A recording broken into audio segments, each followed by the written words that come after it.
Yo, what is up everybody, and welcome back to another Madden 25 online game. Today we got the Detroit Lions and the St. Louis Rams, and I got the Rams for this game, and I haven't really played with the Rams much. I think I put up like one video total playing with the Rams this year. I put up more videos playing with the Jaguars so far, so I figured let me grab these Rams here because they're actually a pretty good team offensively, because you got Givens, you got Tavon Austin, the rookie, and you got Jared Cook. Those are three pretty damn good Madden players. And then Dexter Stacy isn't really a good Madden player, but in real life he's been getting a lot of tough running yards. So we're going to see what we can do with these Rams, because why not? This is a sub game here. Try to throw a little wide receiver screen to Austin there on third down, just messing around, and we settle for the field goal early. But last video we talked about a lot of NFL stuff, so we're going to continue with that. And by the way, this game is not close score-wise, but there's a lot of drama at the end of the game. It's a nail-biting finish in a different perspective. We'll see that near the end. But right now, we can talk about, well, the Lions division, the NFC North, just because we're playing with them. Then we'll talk about the Rams division. But right now, the Lions division, the Lions, I think, are the division leaders right now, believe it or not. Well, actually, you can't believe it, because they've been playing pretty well this season. But before the season started, you would have probably said Packers, Packers, Packers. But Aaron Rodgers is injured. I kind of had a hunch Aaron Rodgers would get injured this season, and he did. I don't know, I just had a weird feeling he might get injured. And now that he has, the reality is the division is wide open, and the Lions have not taken advantage. They had an easy win last week against the Steelers, and they blew that game. They absolutely blew it. Calvin Johnson got shut down the second half. They ran a really weird fake field goal with a chance to go up 7 in that game. That didn't work out. They did a run with their punter. I don't know why.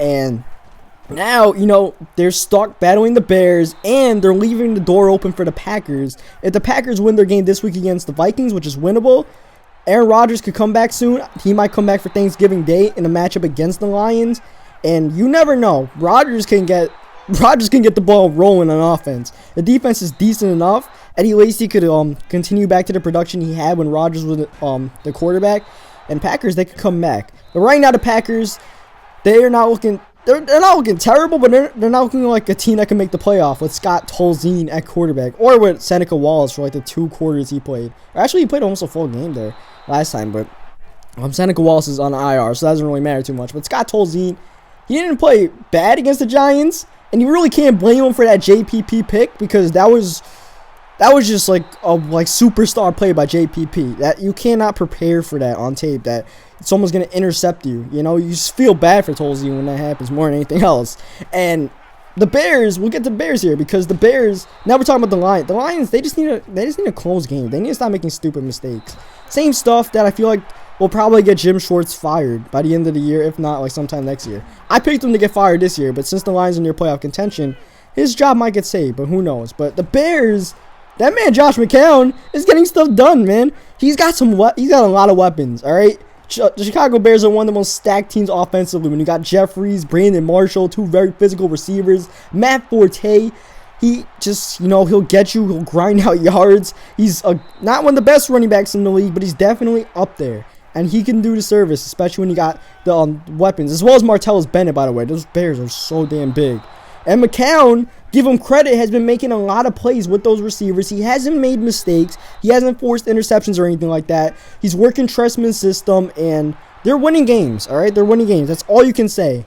The one game they lost in the past few games was a really close game against the Lions that they almost won when McCown came in late when Cutler got hurt and almost got them to win. They just didn't get the 2-point conversion when Forte got stuffed when they ran like a shotgun run at the 1-yard line, which was kind of like a dumb play. But yeah, the Bears, they left the door open not only for the Packers, what I talked about, they left the door open for the Bears. And the Bears, even though their defense is atrocious against the run, it's so bad that they let Brandon Jacobs go over 100 on them. But they're just getting it done right now. They're winning games, and that's all I can say about them. And the Vikings, they're not. They're a joke right now. The Vikings are a joke with the quarterback system. The circus is not in like the Dolphins area. It's with the Vikings this season, all right? That's just the way it is for them. Anyways, moving on to this division here, the Rams division, NFC West. I don't know why I keep on slipping up in these divisions here. As you can see, 38-0 already, and the second quarter just started. We were just going off on this guy. And at a certain point in this game, usually when I play subscribers, I don't go and try to score 500 points. But for some reason in this game, I decided I was going to just see if I could score as much points as possible. Coming out in 5 wide with the weapons I had, I decided I wasn't going to run the ball much with Stacy. Stacy was going on the bench, and we're going to go 5 wide. You see Calvin Johnson. God damn, man. But the Rams, in real life, they're okay, but they play in a really tough division, and they lost Sam Bradford for the year. So you combine those two, and despite the fact that they have a pretty good defense, okay, not like a great defense, but a good defense, they're good. They're good, but they're not great, so they're not going to do much this year. The Cardinals, surprisingly, can actually get something done.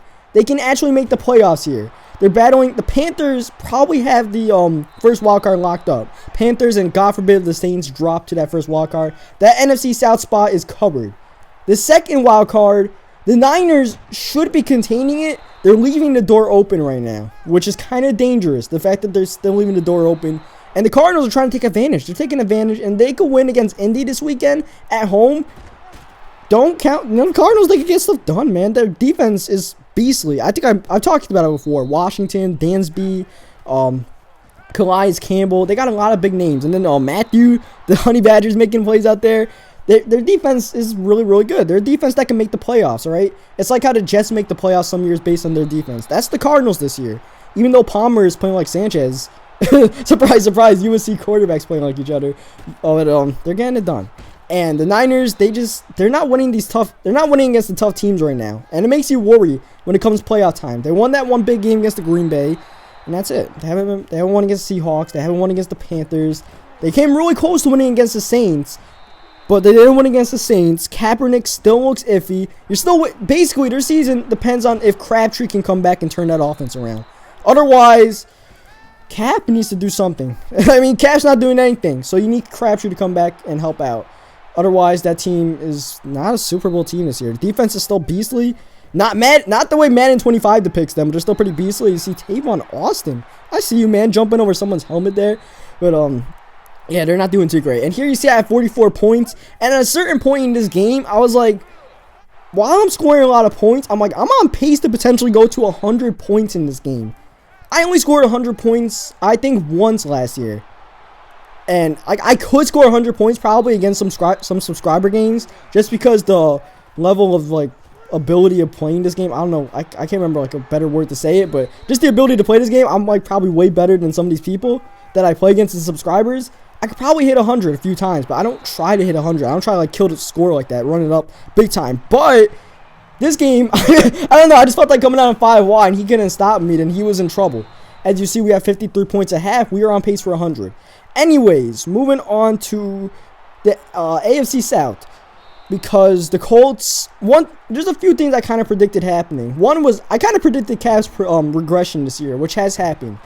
I predicted the Seahawks dropping off, which hasn't happened. They're playing a lot of damn close games, and a lot of games they should have lost, all right? So I feel like you can't fully blame me for making that prediction, even though they're 10-1. But they're 10-1. They've been winning games. But, oh yeah, I didn't even talk about the Seahawks. They're winning games. They haven't been healthy this season. They're winning games, and now they're starting to get healthy. Watch out, because if the NFC playoffs go through CenturyLink Field, it's not Quest Field, as someone pointed out to me before. Watch out for them Seahawks, man. Harvin looked good on Sunday. Okung is coming back soon. And Russell Wilson is Russell Wilson. Oh, those Seahawks, man. the AFC South. Another thing I predicted was the Colts were not going to finish 11-5. I predicted it'd be like 9-7. And they kind of played the part, but that damn Andrew Luck keeps on coming through in close games. Just like how Russell Wilson is doing it, that damn Andrew Luck keeps on making 4-quarter comebacks and helping the Colts win games that they shouldn't be winning, just like they did last season. And that's just what great quarterbacks do. Andrew Luck is just Andrew Luck, all right? That's all you can say. And it's just, they're going to win the division. The rest of the division is just so bad, just like the Bengals. They're going to win the division, except for the Colts look like a team that wants to win it. They're winning those games that the Bengals, they look iffy on. Even though they have dropped some questionable games, like the one against the Chargers and stuff like that, and definitely the one against the Rams, the Colts are going to win the division. That's all that matters. They're going to the playoffs, and we'll see how they do in the playoffs. Last year, they dropped an egg in the playoffs, so I don't know. I'm not confident on the team in the playoffs, but we just have to see what happens, because Andrew Luck is Andrew Luck. They have no Reggie Wayne. That's a big loss, but they have a few games to figure it out. They have a few games to see who will step up. So we'll see what happens with that. As we get a down stop here. 4th down and 1. Try to quarterback sneak it. Does not get it. And because of that, Jared Cook, oh my God, look at that man flying in the air. But the rest of the division, I won't spend too much time on because it's terrible. Keenum is in there. It's all like backup quarterbacks in that division. Jacksonville's like, we're not going to talk any time about Jacksonville. They're bad. The Texans are bad, and the Titans, Jake Locker is injured out for the year. Chris Johnson is not CJ2K. He's still CJ1K. He was only CJ2K for 1 season. We got to stop calling that man CJ2K. And that's basically it for the NFC South, because really, who cares about the division? Moving on to, what division have I not talked about yet? The AFC North we talked about. AFC West, South, I don't know. Oh, the NFC East. I think that's the only thing left. Only thing left is the NFC East. And that's the division everybody likes to talk about. And I just really don't want to talk about them because they're all bad, man. I said I didn't want to talk about bad teams, and they're all bad in this division. And you see me bait the 4 verts play. And that's just something that comes with playing a lot of Madden. You see a lot of people run 4 verts. Eventually, you'll learn how to bait the 4 verts play. And it depends on whether your opponent falls for it or not. And here, this guy fell for it. And next play, actually a few plays later, Jared Cook, 3rd down and 10. Takes it to the crib there. Nice juke move there.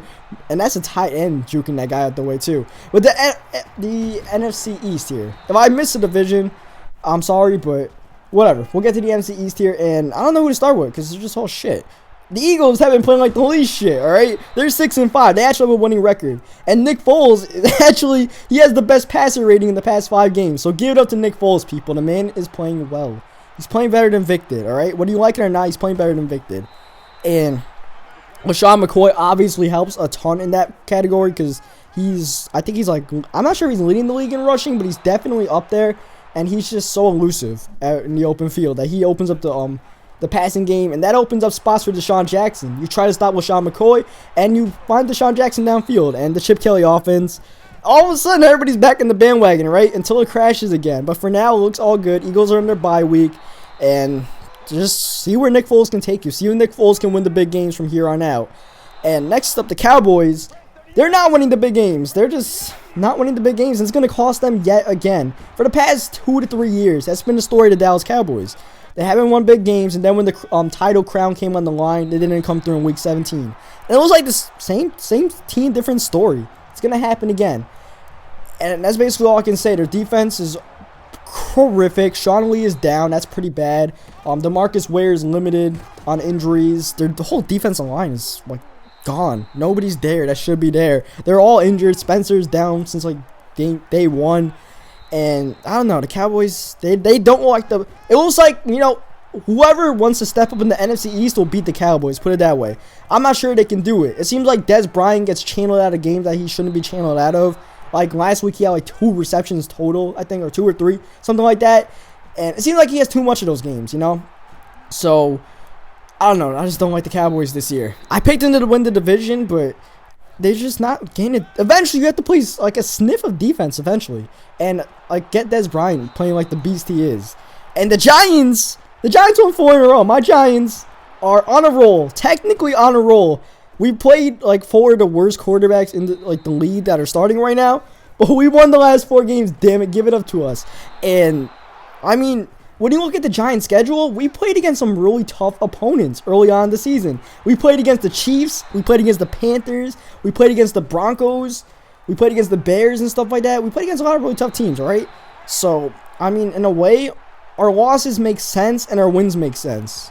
We're just like one of those good bad teams. We won't win against good teams, but we could win against the bad teams, and especially the Josh Freemans of the world. Though now that we are 4-6 and the NFC East is bad, the door is open for the Giants if they win against Dallas while the Eagles are under bye. You see Calvin Johnson break press here. We can win the division. I didn't think it was possible, but we have a shot to be 1 game out of Philly if we win against the Cowboys on Sunday. If not, the Giants season is done. Count them out. And if the Giants win, the Cowboys season might be done.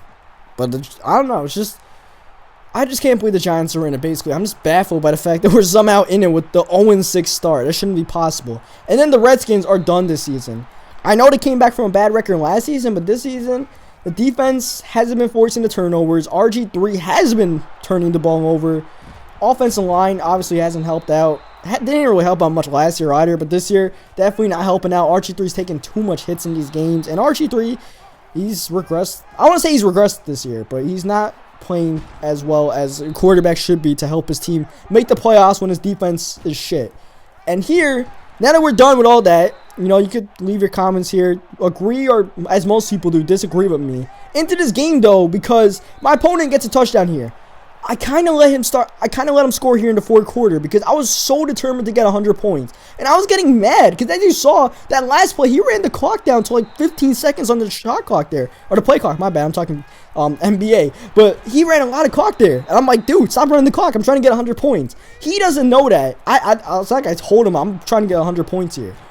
And at the same time, I was actually getting mad, alright? There's no reason to get mad in the situation, but I was getting mad anyways. And here we just take a deep shot for Jared Cook, because I don't know why I wanted to score 100 points, but when I set my mind on it, when I put the goal, it just turned into a really competitive thing for me, where if I didn't score 100 points, this game was a failure for me, even though I'm winning 21-95. So I let him score a few times just so he didn't kill the entire clock. You saw he was running the ball in the fourth quarter and stuff like that, some crazy stuff.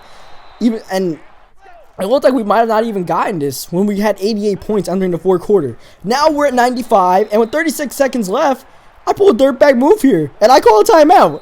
I'm a dirtbag. I call a timeout. I'll admit it, but I was really determined to get 100 points. I apologize to whoever I was playing here, but I really want to get 100 points, and you running a quarterback sneak on 3rd down and 19 was not stopping me, man. So with 24 seconds left, 5 points basically means we need a touchdown to get this thing. And 20 seconds at the 45-yard line, we call our second timeout there. I should have got out of bounds, but since I didn't, we used the timeout, and now we have to use our last timeout here at the 30-yard line. And now it's all shots to the end zone here with no timeouts. Can we score 100 in this game? Going deep for Tavon, but Tavon cannot hang on in traffic. 7 seconds left. This might be the last play of the game. We go deep for Jared Cook, and he gets the touchdown, and we score over 100 points. We hit triple digits with 3 seconds left. And I have also proven that I can make a blowout sound somewhat exciting. Maybe, unless you hated that, but hey, we scored 100 points. I'm happy. This game was a success. Once again, I apologize to whoever I was playing against, because I definitely did some dirtbag stuff trying to get to 100 in this game. But whatever, man. We got to 100. I feel good about myself. So leave a like in the video if you enjoyed the 100. And by the way, some people leave a comment on my top 10 plays of the week video saying that I stage plays. I get people to play against me, and like they tell me to play that they're gonna run so I can try to get interceptions and stuff like that, or they dive on the ground on purpose. That doesn't happen, all right? It's just that games like this happen where the skill level is like varying and stuff like this happens, all right? This guy wasn't allowing me to blow him out. It just happens, all right? So shut up, haters. You guys need to find something. You guys need to find a new hobby. So for the rest of you guys who like this stuff, you can leave a like in the video and subscribe for more. And until then, I'll catch you guys next time. For the haters, I feel bad for you. If you're gonna make up like such like bogus stuff, I feel bad for you. Find a new hobby, man.